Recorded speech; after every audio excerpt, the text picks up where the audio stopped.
stateswide, East Coast wide. We're going to highlight that success story today with Sean. We're also going to highlight what I think is just a fantastic opportunity for investors. The equity round through Start Engine that Greenberry's is doing. We highlighted this about a month and change ago with John Copper. Today we're going to do it with the CEO. You have a chance to be an owner of a phenomenal local brand. And this is an opportunity that needs to be highlighted. We'll talk about where the business is going. We'll talk about how inflation is impacting the business. The topics that mean the most to us, we localize from a Charlottesville lens here on the I Love CVille show.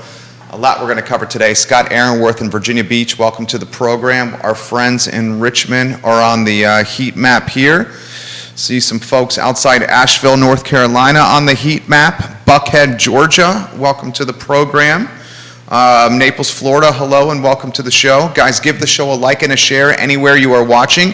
Harrisonburg, hello and welcome to the program. We got a Greenberry's in Harrisonburg. They do very well. Wheeling, West Virginia, hello and welcome to the show. Thank you kindly for joining us. Some folks outside the Windy City on the heat map today. Judah Wickhauer is our director. My friend, we can rock and roll when you are ready.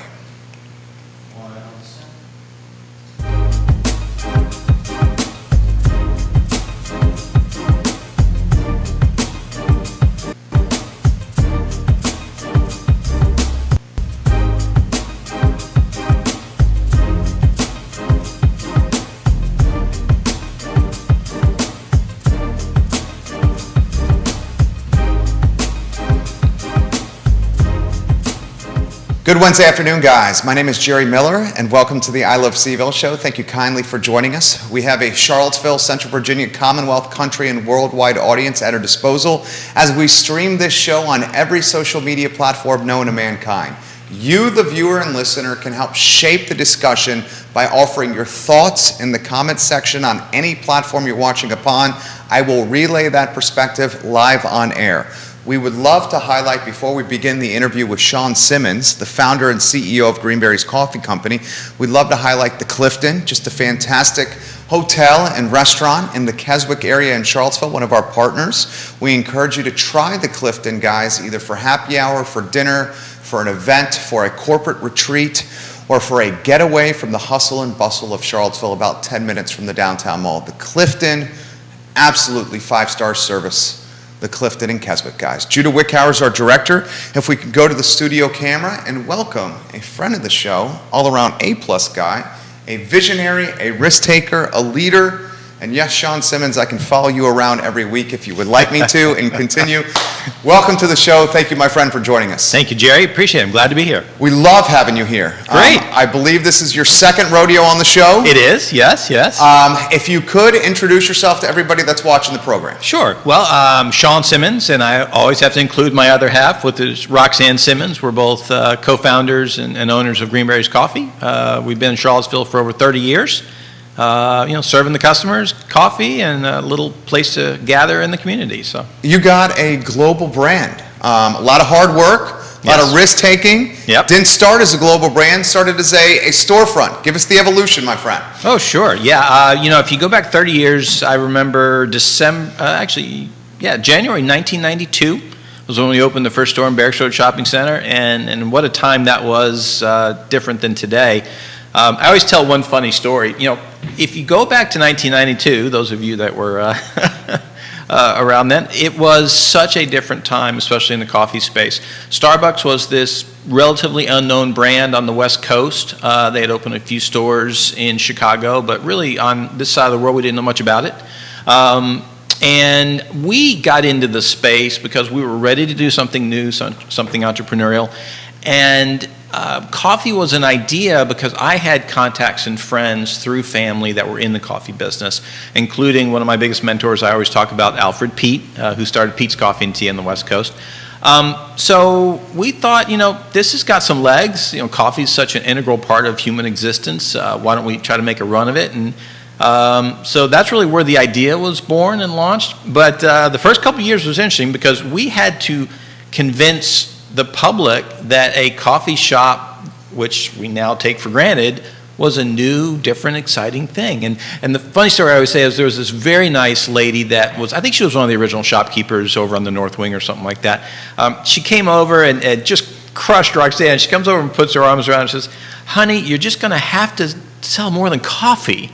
And in my mind, and if she's listening, forgive me, but in my mind I was like, "Honey, when was the last time you got out of Charlottesville?" Right, you know? right. I was like, "Yeah, really, there's something going on here, and we're going to introduce you to it," and that kind of thing. And so, that's where it all started. And we started. The idea was always we roast our own coffee from day one. We control our supply chain. We do everything we possibly can, and really wanted to become that community gathering place. And I think that's what we did really well, especially in the early years.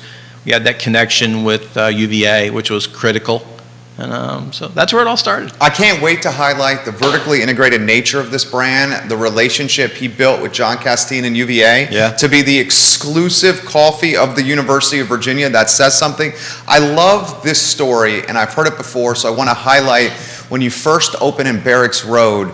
The traffic was so significant that you constantly were repairing an aspect of the front door. Right, Tell us true. that story. Yeah, well, we I guess we probably brought some cheap hinges when we first built the store, but that little door opened and closed so much that we wore the hinges out. So then I went off to the hardware store and bought the fanciest, best Stanley hinges I could get. They lasted about 6 months. So back then we were really the only game in town, and I think we excelled at what we did, and it was just tremendous. We had more traffic in the Barracks Road store than most large retailers or grocery stores had, and those were the years where we were just really cranking. So can you put in perspective? I love highlighting the growth of locally owned businesses. Put in perspective when you had this aha moment. You and Roxanne, your beautiful wife, were literally behind the counter in the beginning. Yeah. I mean, they were the face of. They were who you saw at the shop. They were serving you. When did you realize that this was an opportunity to truly scale something? Well, and again, I want to paint some color in that picture really quickly too. Yeah, the way we operated then, it was as grassroots entrepreneurial as you could possibly be. Roxanne and I would go in and open the store in the morning, get things underway, and we had a really good team. Then I would go run off to McIntyre Business Park and roast coffee for the rest of the day. Roxanne would drive her little Honda Civic at the time and make deliveries around local restaurants and things in Charlottesville. And then at the end of that day, we'd get back together in the store and shut the store down and do it all again the next day. And that was a 7-day-a-week thing. So it was quite an adventure at the time. But yeah, there was... it's over 30 years. I like to say, you always hear Sam Walton used to say he was the best overnight story that took 45 years in the making. And I understand now what he was saying, because the reality was, if I look back over 30 years, there were always those pivotal, important decisions and moments that took place. And when you look back, the time blurs and it all condenses so much. But there were... Believe it or not, the single best decision we ever made in that whole history was to actually not grow during certain periods of time. When Starbucks became so dominant, and I say it was about 15 to 16 years of our history, Starbucks was the only game in town. Like Apple Computers, they were this company that just had almost a cult-like following to them. And I watched a lot of companies say, we can compete against them. And I looked at it and said, they were so dominant. So we actually made the decision to cool our jets a little bit, and not go crazy with development, because I knew if we did, up against that machine, it was going to be a house of cards. And it was really one of the best decisions we ever made, because most of my contemporaries are not around anymore. And we are here, we're strong, we're global, doing a great job. And it was because we were smart enough to realize, even though, when you're young, you want to take over the world. Sure. With everything you want to do, you've got all this, got to do it.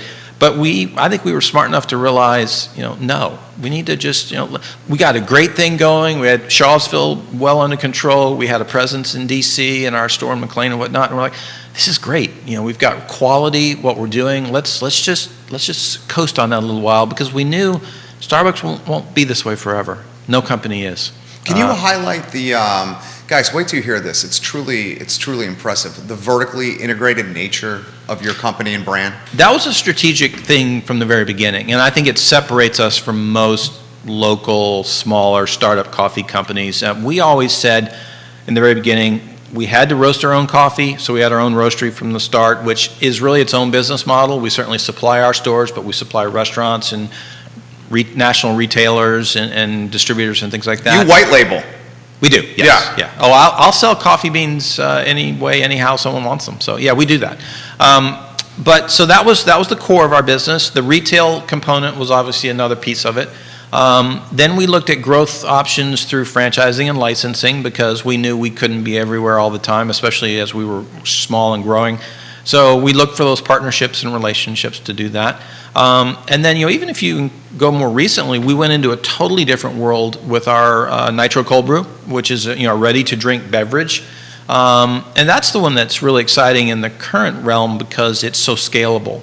That's something that we pick up national retailers and we can really move that very quickly. So Scalable how? just speed, just the speed at which it can take off. Growing coffee shops is a steady growth model. You have to locate real estate, you got to build stores, supply chain issues, stuff like that right now.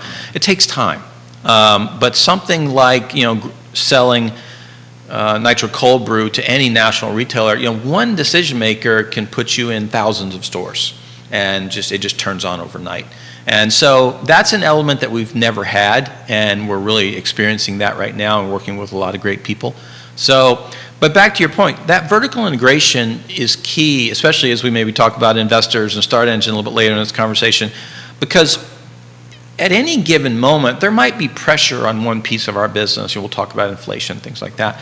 But it won't affect all of our silos or all of our pieces of our business. So if we ever have a pressure on one side, something else is booming. And in our 30 years, that's the way it's always been. Something's booming, something's got a little bit of pressure on it, and those pieces move around. But it's always allowed us to remain very strong and very healthy no matter what the economy's doing. John's watching in Virginia Beach. Welcome, John, Norfolk to the show. Harvey Mayorga, the owner of Guajiros Restaurant on West Main Street, says this is great coffee. Harvey, thank you, chef, for watching the program. David, the owner of Skooma Boutique Dispensary, welcome to the show. Congrats on your success, David, with your 2 locations here in Charlottesville. Let's throw this to you. The influence or the impact the University of Virginia has had on greenberries. I remember as a student at UVA from 2000 to 2004, many afternoons studying at your Barracks Road location, falling in love with your coffee when I had just a few bucks in my pocket. And now, as a 4-year-old married man, a father, we still go to your coffee. My wife swears by your coffee and says it's the best in town.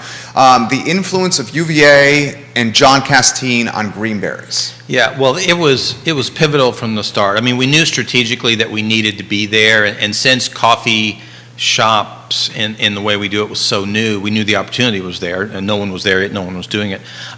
It was a sheer luck and happenstance that John Castine did what he did, and to this day, we're family friends with him and the Castine family. Former president, UVA. Long-standing, yeah. Absolutely. Yeah. Very respected man in many ways. But John was an early adopter of the coffee scene. And John obviously is well-traveled in his career and whatnot. And I remember there was this fateful day where he came into our store in Barracks Road and introduced himself, talked to us a little bit. He said he really would like to bring something like greenberries onto the grounds of UVA.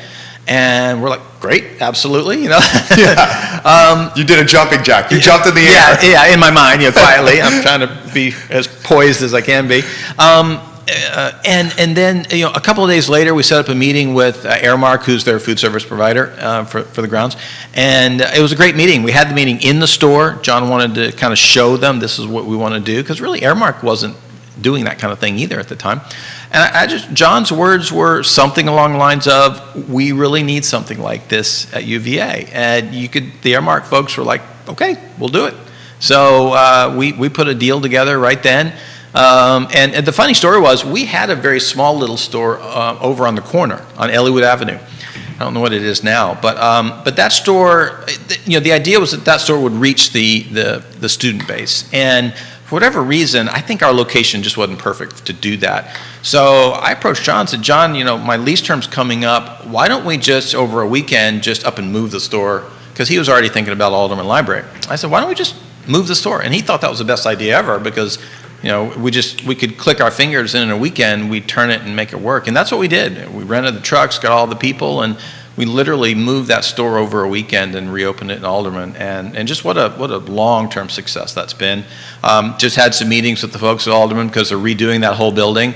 Greenberries will be the feature there when it reopens in the spring of '24, and it's going to be a fantastic new location. So celebrating over 30 years there now. 30 years. I mean, What's that mean to you? That's significant, Sean. Yeah, well, I feel old, I guess, So 30 years, oh my gosh. But, to be honest with you, the magic with UVA from a business perspective was every year UVA graduates, I don't know, you would know more than me. How many students every year? So probably undergrad, 8 to 10? Yeah, and then the graduates 8 to 10K. as graduates as well. Yeah. And they're all fans of Greenberries. And so we're pushing those Greenberries people all over the world. And one story, I think this is one of the greatest stories I tell about Greenberries history. As you've said, we've opened stores in as far away as Osaka, Japan, Riyadh, Saudi Arabia. And every store I've ever opened, domestically or internationally, irregardless of how far away it was, there has been a UVA grad that shows up on opening day. Wow. Every single one. In fact, the woman who was the head attaché of the Commerce Department in Japan was UVA grad. Get out! And she shows up to our opening day wearing her full UVA sweater and everything, and she's just like cheerleading to the max. And it was fabulous. That's what UVA means to us.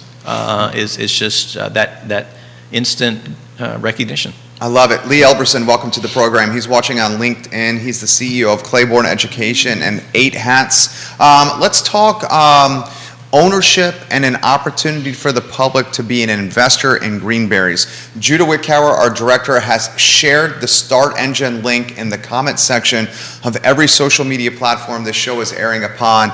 The URL for those who are listening is startengine.com/coffee. Sean, the show is yours on this opportunity. I mean, you've raised $112,000+ I mean, this is significant here. The idea, where it came from, what it means to be a potential investor in Greenberries, and expectations for investors. Yeah, well, and this is our second raise. We raised close to $300,000 in the first raise. We have over 400 plus investors. A lot of those are local Greenberries customers in Charlottesville, obviously. It's an interesting history. We've always bootstrapped our company. We've never really had outside investors in our 30 years because I never wanted any single investor to have kind of undue pressure on me because I want to run the company, the way I think it should be run. So we didn't really look to outside investment too much. But then, I don't remember exactly how, but I became aware of the equity crowdfunding space, which is specifically what this is, a little bit different than just crowdfunding. And Start Engine is really a dominant player there. And the idea was perfect for me because as an entrepreneur, I wanted to be able to have investors that truly believe in the brand, so customers can invest. You don't have to be an accredited investor. A share, you can invest as little as $110 to join our family in a sense. So low entry, don't have to be accredited, makes it easy for all of the fans of Greenberries to become a part of what we do. And then the idea was because crowdfunding is all about a large number of small investors. From my entrepreneurial mind, that just meshes with me. It's just that feels good. That's what I wanted to do. So I just was really excited about it. Why does it mesh with you? Because, as I said, I'm an entrepreneur, and I think people that are just kind of everyday customers of ours can come in and spend a little bit of money and actually own a piece of the company that they're a customer to. I mean, that's just a great idea and a great thing to do. And Start Engine is really state of the art because they make it so easy, their website's fantastic, and they also, a key component to it is Start Engine has what's called a secondary market. So one of the biggest challenges in crowdfunding or investing in a small company is you buy the shares, but then what do you do with them? You just have to sit and wait until something major happens with the company. But with Start Engine, with the secondary market, after you hold your shares for a year, you actually can buy and sell your shares. So you can buy more shares in the company. If you want some liquidity, you can sell them and buy something else. And that was key to me as well, because liquidity for any investors is crucial. And that setting up that marketplace. So we're really excited. Our shares will be going into that secondary market later this year. And this will by no means be the last round we do. It's been a success for us to raise capital for the company. How's the crowdfunding, how are the dollars going to be utilized? Well, you make statements to that effect in your raise and whatnot. For us, it's going to be a series of different things. It's adding to our professional team, to the management team to support the growth that we're going after. It's also investing in infrastructure. We're moving into our brand new plant at the end of this month, and our ready-to-drink beverage line, things like that. It's just buying more equipment so that we can produce that scalability I talked about.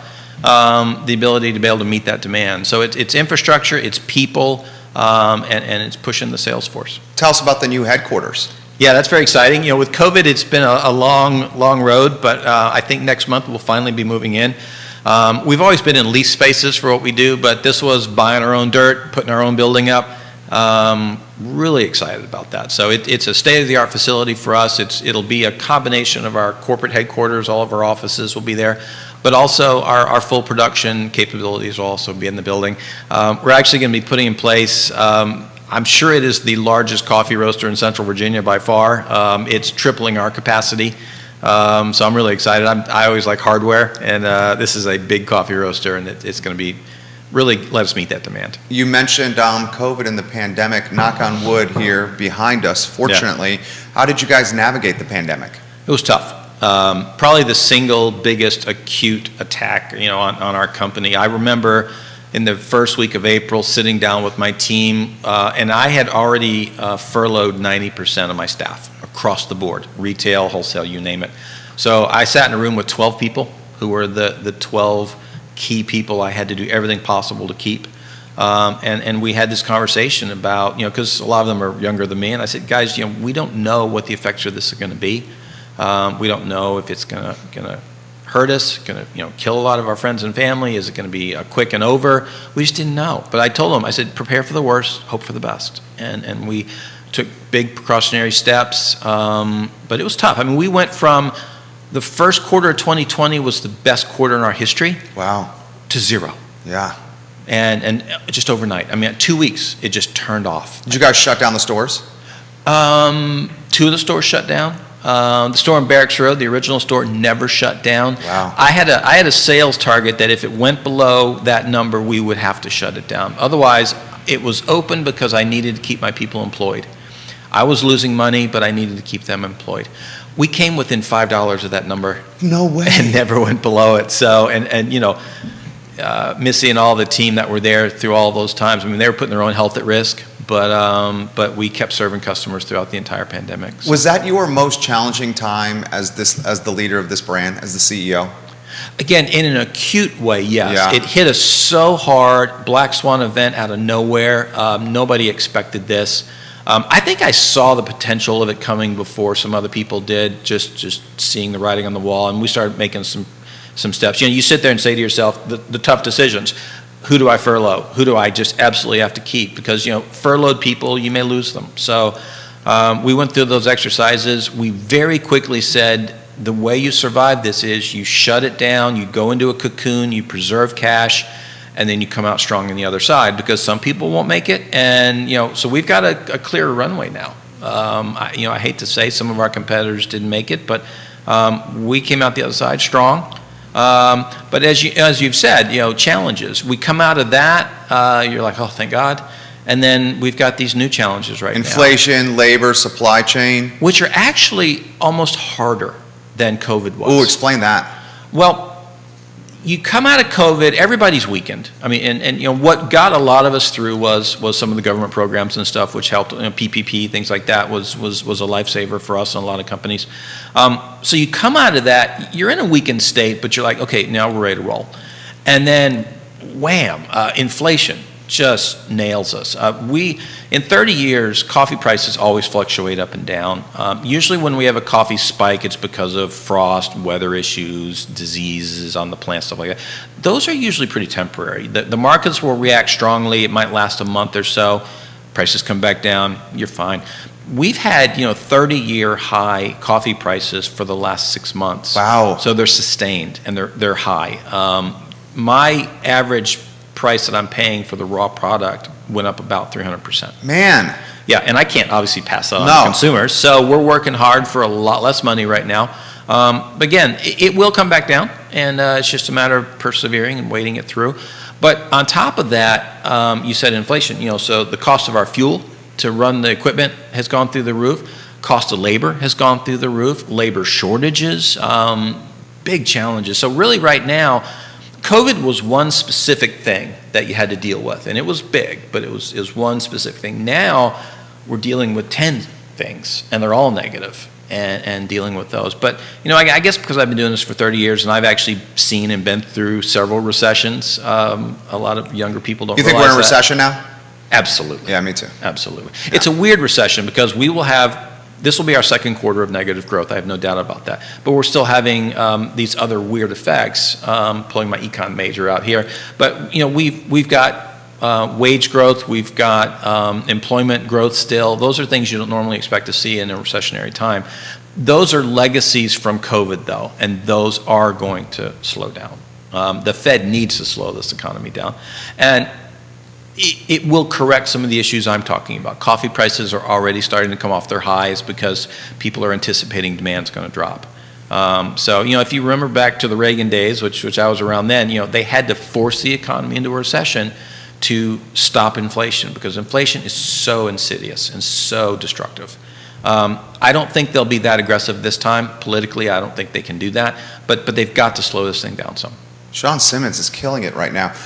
Let's talk about the expansion of the brand. Why I love your brand, and I don't want to compare it to Starbucks, but Starbucks is so sterile to me, and they're turning into this significant technology play where they're taking away the intimacy out of the model, where it's like you don't know your barista. You're not sitting at the table and having a conversation over coffee, and it's not the community center, the epicenter of local conversation, the water cooler, if you may. Right. You are the antithesis of that. You guys are the epicenter of conversation. You are the local water cooler, and you want to be You want to be part of the fabric of the community. Right. Give us some insight into this. Yeah, that's really spot on. And again, Starbucks did lose it, and it's predictable. Large company, big success, pressures of Wall Street and everything else. Schultz leaving, different CEOs coming in. All very expected, and I think reflected. And Schultz coming back in is going to have to tackle that issue. I mean, he puts out notices about that. You're right. We never left that. The essence for Greenberry's, and I really think this is the essence for any successful coffee shop, is you need to be that center of your community where people like to come gather and do what they do in a coffee shop. It can be, two friends just having a conversation, business meetings. I've had architects rolling out their plans in the stores to do their thing. That's what a successful coffee business needs to be, is have those roots and really be fixated in your community. And we've never lost that. We've never lost the idea of how important that is. And so when we look to place a store, and again, whether it's in Japan or Saudi or wherever, the key thing for us, the very first thing we say to ourselves is this market, does it have an identity as a community of some kind? And that can be defined many ways. And as long as that identity exists, then we can tap into it and locate the store in a good place, and then do all the marketing, social media, and all the things we need to do to really ingrain ourselves in that community. And that's the magic. And we're not the only people to discover that, but I think we're good at executing it. The coffee business historically has been a pretty insulated business from macro trends. If we could talk about the franchise expansion opportunity and how now is a phenomenal time, especially as we talked about before the show, this great resignation is happening, and folks are looking to reinvent their professional career path. The opportunity to be your own boss is maybe more prioritized. than it has been in a long time. Yeah.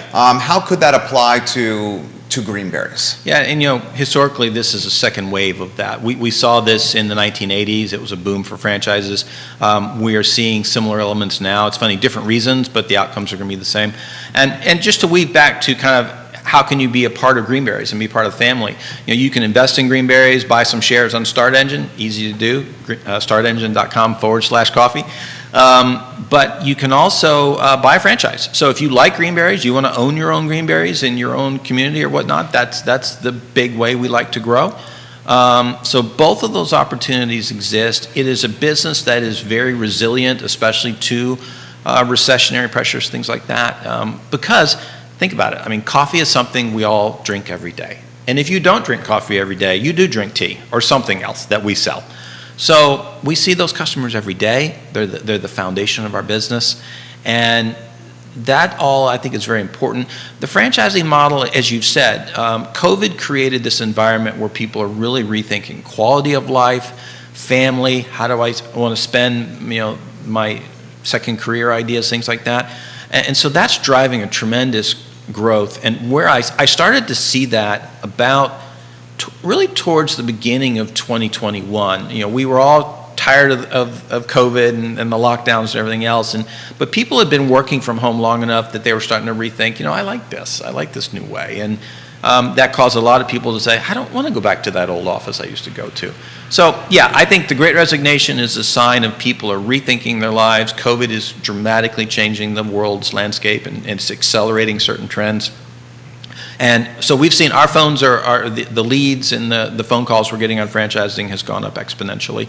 And I think that's just the beginning. I think we're going to see a big wave of growth for us in the franchise. I'm curious. I respect your opinion tremendously here. Do you think and this is kind of like a catch-all question, do you think COVID was managed correctly by our government?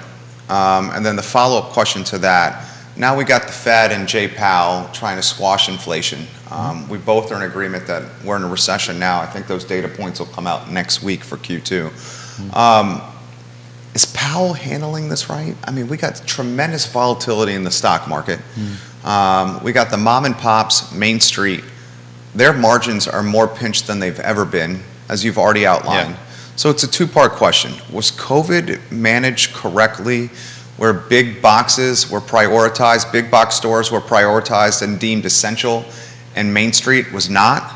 And then the second part is, are you confident in Powell and the Fed managing this rate hike to squash inflation?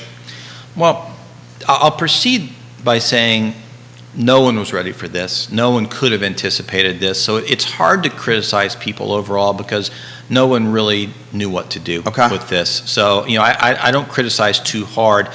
And some of the government programs, like, as I said, the PPP loans and things like that, that actually helps small businesses tremendously. So those were created out of thin air, implemented very rapidly, and I give a lot of credit to the government for doing those things because it really did, I think, save a very large number of small businesses in particular.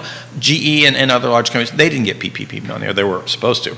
But the small companies did. It wasn't that difficult to navigate through it. So I think that was a big plus and a big success. The challenge our government has is they can never stop spending money, obviously. And so where we're dealing with some of these recessionary pressures is they couldn't turn those spigots off. And I think some of the additional stimulus money that was put in place later, it's politicians' nature to spend money. So this was a wild, wild west for them to spend money. So they spent too much. They pushed too much liquidity into the world. And that's one of the major reasons why we've got the inflation pressures right now, without a doubt. There are other reasons too, but that is one of the major ones that has caused it. So I do blame our elected leaders for that. They know better, but they also can't stop themselves. We know that as a public. So I think that wasn't managed well. Powell is in the middle of a political environment, and I'm sure he has his own playbook of what exactly he would like to do, but any Fed secretary has to deal with political pressures. A president right now which I think is a little bit different than Reagan at the time. The president now doesn't want to see us plunge this thing into a recession, even though that textbook would be the best and quickest way to get through this pain. But politically, that's a nightmare. It's a disaster for re-election and things like that. So he's in the middle of a difficult spot. I think he will, I don't know anything about him. I get the sense that he will try to thread the needle. He will try to not be too much one way or the other, which will bring middling results to this. We probably won't end the recession as fast as we should. But I just think, I don't think he won't be as aggressive as Volcker was, for example, back in the Reagan era. So I think he's going to thread the needle. So yes, I think we're going to be in a recession, but I think you have so much money in the system. Americans are always optimistic. I don't think this will last too long. The average recession is 2.5 years. So that's what we plan for. I think the rest of this year will be recessionary, inflationary. I think turning into next year, it will linger. But then I think by mid next year, we're going to start to see things improving. Unless there's another black swan event. Sure. A war, those things are all things you just can't expect. But left to its own devices, I think that by mid next year, we'll start to see the light at the end of the tunnel with this thing. You got a lot of folks watching you here. What's the advice you give to the business owners, the CEOs, the shot callers at their respective businesses to get through this? Well, two things. Prudent business is always to keep your cash flow strong, keep your reserves in place. Don't ever get yourself out on the edge too much because, if your timing's wrong, it can be destructive. So run a good business, keep debt down, be entrepreneurial, always look for opportunities. People say, in the most chaotic circumstances, there's opportunities. There are. I see opportunities right now. I was mentioning the franchising as an example. There are opportunities and places to invest your money, time, and effort today. So you got to be savvy. You got to be able to pivot. You got to look for those opportunities. But also, while we know there's going to be recessionary pressures for the next 12 to 18 months, you've also got to continue to watch your cash and just be conservative. You're probably not going to be as quick or wild to take advantage of an opportunity. You got to be a little bit more measured with it, but take them because the opportunities that will present themselves now won't be there later. And a good example of the opportunity of being entrepreneurial in a recession or in tough times. You guys, did you launch the alcohol infused brand during COVID? Yes, right. We were actually supposed to launch it in March of 2020. Yeah. We delayed it, but it was one of those things where the pump was primed and we kind of needed to get it out in the marketplace. But yeah, that was, good. That was a risk. Good idea. Yeah. Timing was terrible.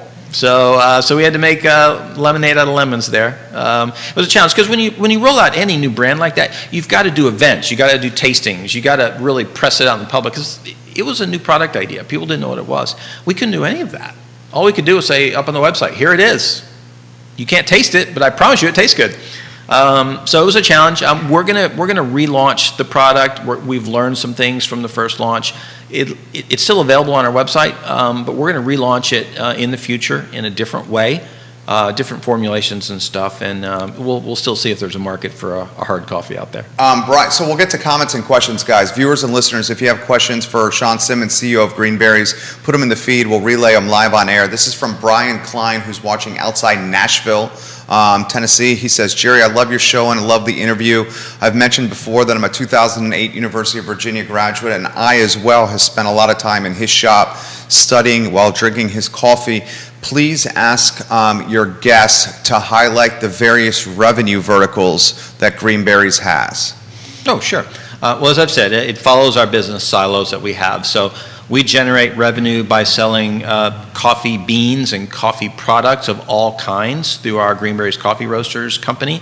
So that revenue stream, that's really the largest piece of our business empire is selling products. So whether it's the Nitro Cold Brew or pounds of coffee you can buy at Costco and our own stores, that's the dominant revenue stream for us. We have the franchise model, so we bring in revenue streams through royalties and other income streams related to that, domestically and internationally. Obviously, our stores, our company-owned stores themselves, generate revenues for the company as well. So it's really those three major categories: product sales, royalties through franchising and licensing, and then the retail component itself. The URL, guys, is startengine.com/coffee. Startengine.com/coffee to be an investor into Greenberries. Yeah, and Jerry, just as a sideline on that, I'm really proud of the Start Engine page we did. It's separate from our website. It's got a lot of very factual, detailed industry information, a lot of statistics. Anyone that wants to look at coffee as an investment, all the information is there on the Start Engine race page. Give us some insight into, and you've already done this, and I'm on the page. He's exactly right. Give us some insight into why someone should invest into Greenberries. Well, as I mentioned, we are a company that's been in business for 30 years. We've been profitable for almost all of those 30 years. So you are investing in a very well-established company. We're not a startup. We're not a new idea waiting to see if there's a marketplace. You're investing in a part of the economy that is as recession-proof and stable as I think you can get. I like to always say, we're in the business of selling a legally addictive drug, caffeine. So it's a very stable, it's a very in-demand business. You're investing in your community. And so I think just from an investment standpoint, there's tremendous growth. Some of the things you'll see on there, Nitro Cold Brew, for example. I mean, the percentage growth that's expected in our industry just in that category alone is astronomical. So we've got tremendous growth. The coffee business always has something booming in it. It's cafe growth, it's Nitro Cold Brew. Interesting statistic. They're anticipating that within the next 5 years, cold coffee is going to outsell hot coffee. That's all I drink is cold coffee, Yeah. even in the winter. Yeah. That's all I drink. Who would have thought that, though? Yeah. But it is cold coffee of all kinds. Why do you think that is? Cold brewed coffee is a better product. I think so. Yes, it tastes better. Yeah. You can drink it all times. I think nitro infused cold brew is a fantastic product. It takes away a lot of characteristics in coffee that some people don't like, bitterness, things like that. So I just probably because it is the superior way to make the coffee itself will drive that. So You're amazing. I guess I could blame global warming, maybe. I think it's climate change now, but I think the world's getting hot, so you need cold coffee. We just lately have been blaming everything. Oh, it's inflation. We just blame it on inflation right there. You killed it, man. You are just an absolutely refreshing interview. Glad to be here. We love having you. We got to do this again. Yeah, absolutely. Sean Simmons, guys, is the CEO of Greenberries Coffee Company, the co-founder with his beautiful wife, Roxanne. Roxanne, hello if you're watching. I hope you're doing well. The URL is startengine.com/coffee. 9 days left. 9 days left to be an investor. Got to do it. 9 days left to be an investor. $110. That's all it takes. You cannot beat that, guys. You can put it on your credit card. Oh, you put it on your credit card. What the heck? There you go. Startengine.com/coffee. Judah will get that URL out there. Thank you kindly for joining us, guys, on the I Love CVO show. I had 8 states on today's program. We will be back tomorrow at 10:15 a.m. with Today y Mañana right here on the I Love CVO network. So long, everybody. Tell us when the mics are on.